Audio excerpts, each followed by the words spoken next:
I love folded paper to make a base page for my albums, but I don't want to just keep it a folded page. I have to play with things, and I've come up with another idea for punching and folding that I think you're going to like. So let's just take a look.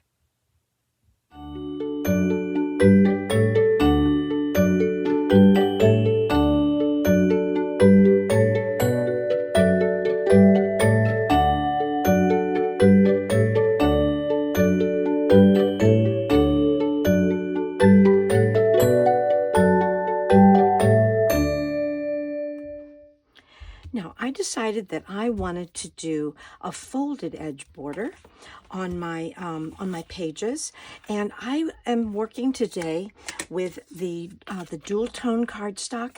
I had bought a bunch of it a while back when it was offered, and I hadn't really used it. So, rule of thumb: if we order it and we have it, we probably should use it. So that's what I decided to do today. And by dual tone, it has white core inside, but on one side you see is lavender, and then the other side is purple. Here are two different shades of pink. So what I decided I wanted to do was to make edge borders that I could fold up. Now, here are a couple of things that you have to consider. Number one, it has to be an edge border. It can't be a border that's a chain and falls off, because that defeats the purpose. Then you're just making regular borders. So if you want to do this one, it has to be one that has a border that you can fold up. It stays on the edge of the paper. And the other thing is, you have to be conscious of the directionality.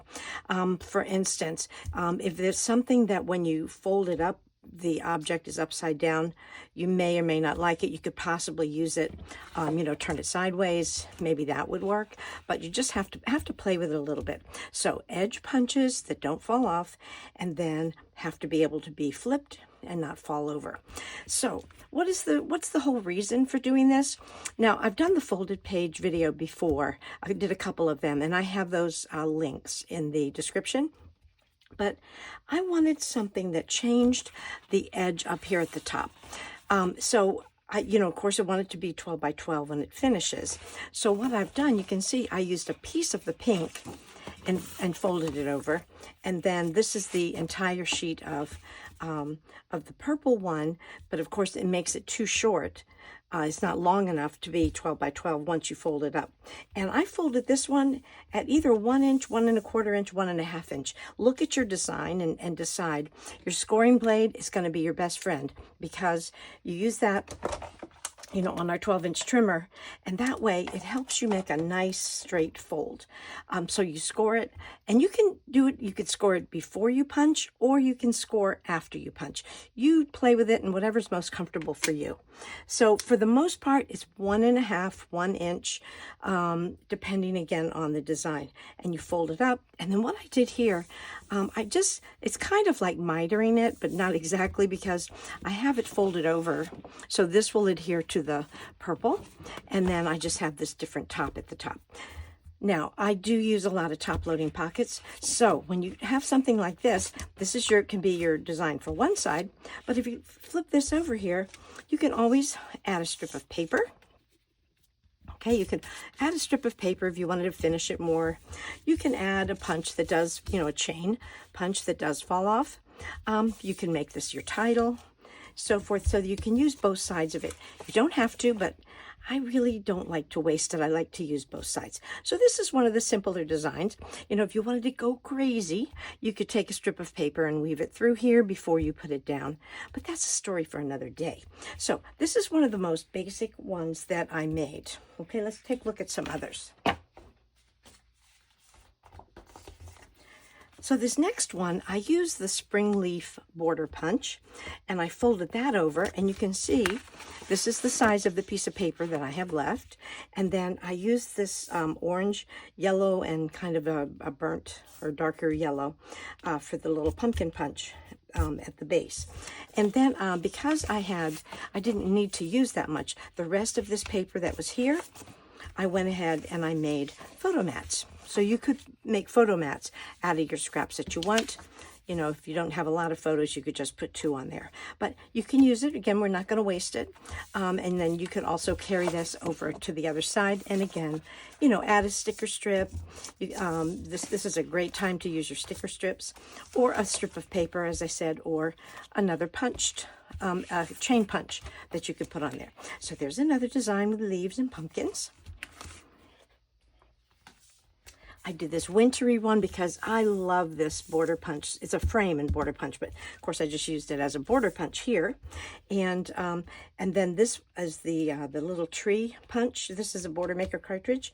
This is a standalone punch. This is a border maker cartridge. And here I wanted to make sure the tree showed up, so I used my decorative trimmer and made a couple of strips. This is the shimmery blue, and then just some white. And the back looks like this. So this actually is ready for another winter scene, if you have another winter scene. But see, I just like that look that it gives it, that it's folded up over the top. A little bit different from having a border just stuck right at the edge. Not that that's bad, but just a variation on a theme. And then, of course, this confetti that comes out of this punch is magnificent. So I use that on here as well. And, of course, when you punch it out of this, you're getting 2 different colors. You're getting the dark blue and the light blue. So you can see where you can place that. Okay. On this one, I decided to add a strip of stickers because this is, you know, ocean waves, and then I added water with the decorative trimmer. And then, so I put a sticker strip of the fish. You can see this was mostly the yellow one, but it would have been a little bit short. So then I added this strip at the base. The whole thing is now, you can do it on your mat or on another piece of 12 by 12 paper. You want to make sure that the dimensions are 12 by 12 when you finish. But this leaves a lot of space for your photos. This leaves a really nice spot if you wanted to put a title at the top or even at the bottom. You could add more stickers or embellishments if you want to do that there. But I think it's just fun to use our punches and things a little bit differently. Now the next one I finished a little bit more. So on this one, I used the I used the citrus punch. So this is the folded part. I started with this one. I had this double, you know, the dual tone cardstock has this lime green and then this beautiful darker green, almost an emerald, a little bit deeper than an emerald green. But that definitely looks like limes, and we can be in the tropics here. So I did the palm tree at the base, and of course the citrus slice at the top. And because this was nowhere near 12 by 12, I placed it on another sheet of designer paper, which is another option. You could put it right down in your album, or you could put it on another piece of designer paper. I added a little punch that I had, punched the in that kind of that sand paper, like beach sand paper, some seashells and sand dollars. And you can see the back then, this is the paper I put it on, so now I have a tropical page for the back if I put it in a top-loading pocket. Little embellishment I popped up on foam squares, but I think it's really pretty. And you know me, I'm all about bright colors. I can't help myself. I don't really do muted colors very much. Here's another variation on that. And I think when I'm trying to see if I made it. Yes, see, it just depends on how far. Let me just show you side by side first. It depends how much you want to fold it. This one I folded right on the other side of the citrus slice. So this I left a little bit of space at the top. But see, it would give you a little bit more photo space if you don't fold it quite as much. So play with that a little bit. I would say if you don't want to use your designer paper or your cardstock, then play with some other scrap paper. Okay? So on this one, it still left me a nice space at the top to add the suns and cluster some embellishments here. This was a laser cut border that I added. And I think, yes, this is another strip that I added here. So you can add more to it, but I just like that folded design. I think it adds a nice little texture to it, a nice little feature. So there's another one, an ocean breeze puts our mind at ease. Here's another little kind of a beachy one. And for this one, I used our little, I think it's called Happy Crab, or Friendly Crab, some kind of a crab. But there it is. That's the Border Maker cartridge. And I took those that were punched out and I added them at the bottom on the seashell. This probably wasn't the best choice, but I just went for it. This is the sandcastle, and here on the east coast of Florida, our sand is not that sugar sand. It is full of shells, so I just went for it. This is the kind of sand we have with shells all in the whole thing. Some of them are a little more broken, but it's what I did. This was a tropical piece of tropical paper. This is the flip side of it, and I did put this on a dark sea green. So you could put this right down on your page, or again, you have a whole page ready to embellish and add your photos. Again, decorative trimmer, add a little blue, so the sandcastles would be at home there. And I did add a punch here to the seam where I folded it over. Again, you can embellish it more, or you can just leave it as is. Then I went into nighttime. So I love both the Starry Night. This is a Border Maker cartridge, and this is too. This was a new Celestial one that just came out, and I love to put them on the shimmer paper for the stars to shine through.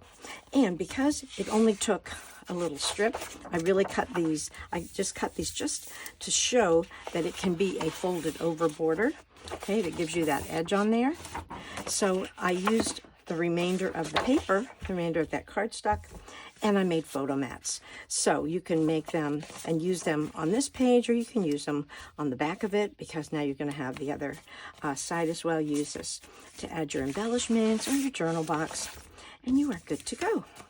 But the other thing I liked about this one, and the reason I don't put my mats down right away, is I'm not sure what photos are going to go here, because this one is also pretty flexible. You could do it sideways as well, because, you know, they are stars, so they can't both be at the top. So you can compromise and put the stars on either side. I think that's fun. And I am just crazy for lighthouses. So I decided that this was I did fold over. I folded over this water here, and I have the Lighthouse border punch, which is a chain. It falls off, so I couldn't use that as a fold over one. But I wanted to have the lighthouses there at the edge of the water at night. So in order for these stars to show up, I just popped a piece of yellow cardstock behind them. But you see, I folded over this one, just a little bit different design. And then on the back, not that these colors are going to go, but you get the idea that then on the back, you know, you can add another border at the top if you want to finish it. Keep a little of that showing if you want, you know. So then you can decorate your back. You already have the front finished. Not that I would necessarily use these colors, but just so you get an idea. And I did cut some. I did cut a couple of just little 4x4. Might even have to trim them down.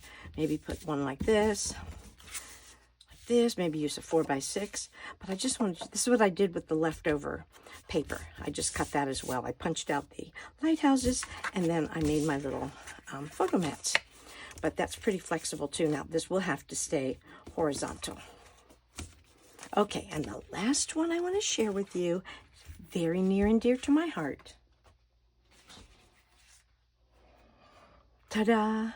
So, when I saw this Rock On, this is that new Border Maker cartridge. We have the Rock On with the musical instruments. I thought of my happy feet. When I hear music, I don't know about you, I cannot hold still. So I decided to make one of my tap dance pages. I gathered a few of my tap dance pictures that I have from my classes, and I folded down the top and put my happy feet at the top. And then this is the base. This is actually you can see this is folded down. This is folded up to make it 12 by 12. I went ahead and I cut this at an angle. I'm sorry, with the pinking. I cut it with the pinking blade, and just to make a strip here to divide the seam and cover up that seam. And then when you punch, if you punch this more than once, then you get different colors. So I had already punched this kind of darker color for the guitars. So I put the guitars in the darker color, took some of those musical notes and added them up here. Of course, did the stickers. And I think you've seen these before. I've had them, these dancing dog and cat. They're just so me. So I decided to have those on here. This will be in my album that I'm creating, that's Things We Do. And this is one of the things I do regularly. So I want to make sure that I have some of that. And I have more pictures. I couldn't fit them all. So now I'm ready. When I use my top loading pocket, I can add these pictures and others that I will pull out to have for my tap dance for things that I do in my Things I Do album. But it's just kind of a nice way, to fold over your edge and just have a little bit of a different look, and just another way to use our wonderful tools. Well, thank you so much for watching. I hope this gave you some ideas of some other ways that you can make a folded paper border, and not just fold it and have a shorter piece of paper. I did put the links, as I said, the links are in the description for my other folded paper videos. You can look at those and see, but it gives you a little bit more variety. Now, in my description, I also have the links for that dual tone cardstock. If you haven't got it, I encourage you to get it. It's really, really fun to work with. And it's nice to have just plain colored paper. Makes it a little bit more flexible. Thank you for subscribing if you have already subscribed. And if you visit my website, you'll see I have a lot of pre-made pages and borders in there, as well as other Creative Memories products. Now, the thing about that dual core is that I snapped it up when it was available. I didn't know how long it would be. It is available, and I have that link there. But when you see something that you really like, I wouldn't hesitate, because our wonderful Creative Memories Advisor community is growing. And because it's growing, when there's something exciting and new, a lot of times it sells out. This week it's the flamingos. I can't wait for the flamingos. So I encourage you to stop by. Click on that link in the description. And if you don't have an advisor, I would love for you to shop with me, and I could be your advisor. You could even join my team, and we can work together. Well, thanks again. Until next time, happy scrapbooking.